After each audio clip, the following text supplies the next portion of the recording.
Right, so we're going to delve into one of the short but sweet questions. Mm-hmm. We're going to go a bit more in depth. So it's the one where your biggest regret, and your biggest regret was not getting out enough in your 20s. So let's go in depth with it, basically. Right through my 20s, really. I mean, as you know, life has its way of changing very quickly, and you sort of have to adapt. I've sort of had children quite young, that and sort of going out a lot and investing time in other things. Yeah. We've obviously all got sort of different hobbies. Some of us have got more hobbies than others. One of mine was probably, too much of that. I'm quite a social person.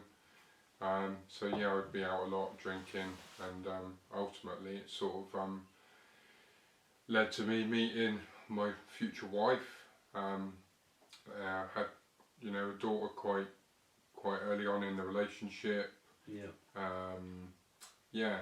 So I wouldn't change it for the world, but I just think the situation I was in, it was sort of prioritising. Yeah. Something's got to give, isn't it? Yeah, something's got to give, and we all know, like, sort of fishing's not the cheapest hobby. So yeah, it was just a case of not getting out, and putting it sort of to the back of my mind, not getting out. It's carp fishing is like a drug. So the more you do of it, the more you want from it. Yeah. And the less you do, and the more you leave it alone. You can leave it alone, but as soon as you sort of get that itchy bug feeling where you can go and see a mate fishing, and you've not been fishing for a couple of years, and then all of a sudden you want to get back out, just because. So yeah, that's my biggest regret, because I do feel sort of like it's very much like the more time you spend on the bank, the more you learn. Yeah. I kind of got to a point where when I started coming back out again in recent years, it's like, simple things that people are taking for granted. You're like, oh, what's this or what's that? And I've seen sort of older people than myself do that when I was in my late teens, when I was out a lot, and they would be like, oh, what's this or that, and I'm back on the scene and all the rest of it, and you do sort of get lost in a sort of almost like a time zoneness. Yeah. But I'm doing it now, so making up for sort of lost time. Yeah, well, that's the main thing, isn't it? Yeah. So moving on to the next question. We're going to go for your first 30, but it's going to be with a little bit of a twist with you, isn't it? Yeah, because in a previous video that we've done, obviously I spoke so much about my first 30 being obviously from the local fish called Gut Bucket, and like we've touched on as well, is having sort of that gap in my fishing, almost like sort of what I'm going to talk about now is going into sort of catching my second 30 and treating it as really my first 30 back on the scene, if you like. So yeah, was fishing a day ticket water, and was a bit cocky really with my approach, because I'd walked around the venue with Scott the day before to put a bit of bait in. We were excited, it's a new venture, all the rest of it. I think Scott had already done a few sessions, but it was a new venture for me. Spoke with locals while we were there in the evening. A couple of fish come out. I was like, this can't be too tricky, a couple of fish come out. I've seen the fish show left, right and centre, because they did show a lot.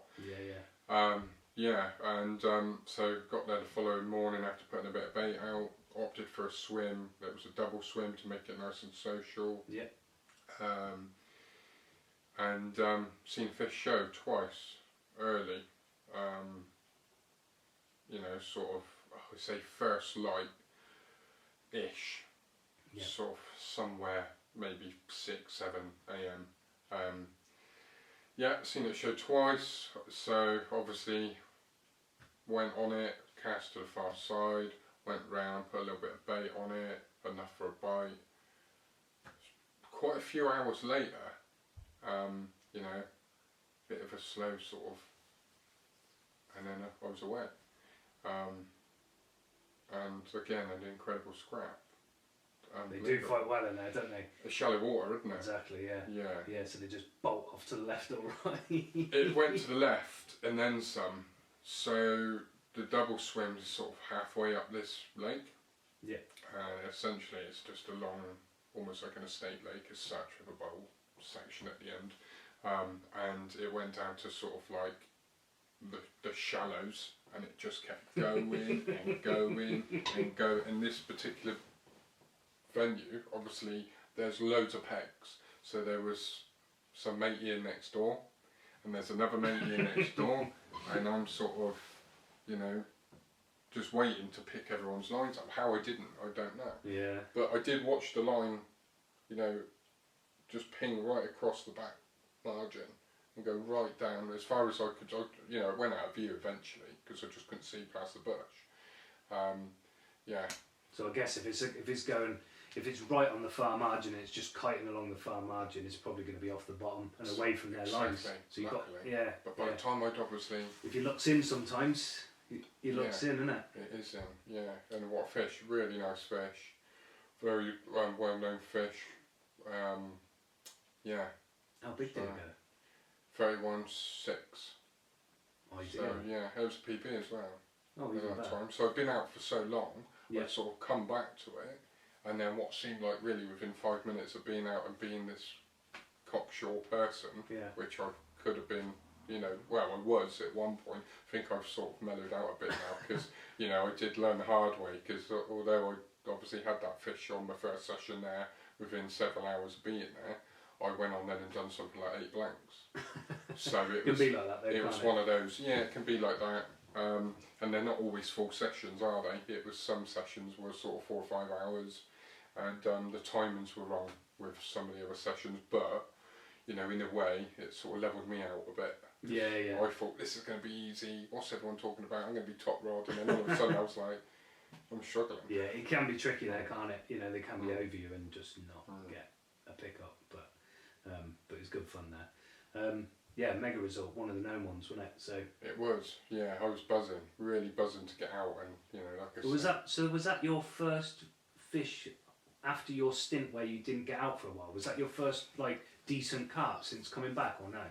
So I sort of dabbled a little bit in and out, and it was often sort of a social event. So it was like, do you fancy coming out, get the rods out, with various different sort of venues and stuff. But that was sort of, I wouldn't say my first fish back, but it felt like my first fish back. Yeah. Because that's when I was like, no, this is when I need to start getting out again. Yeah. So again, it sort of kind of got the ball rolling, but then it again, you know, a year or two after, I took a bit of a dip and a lull again.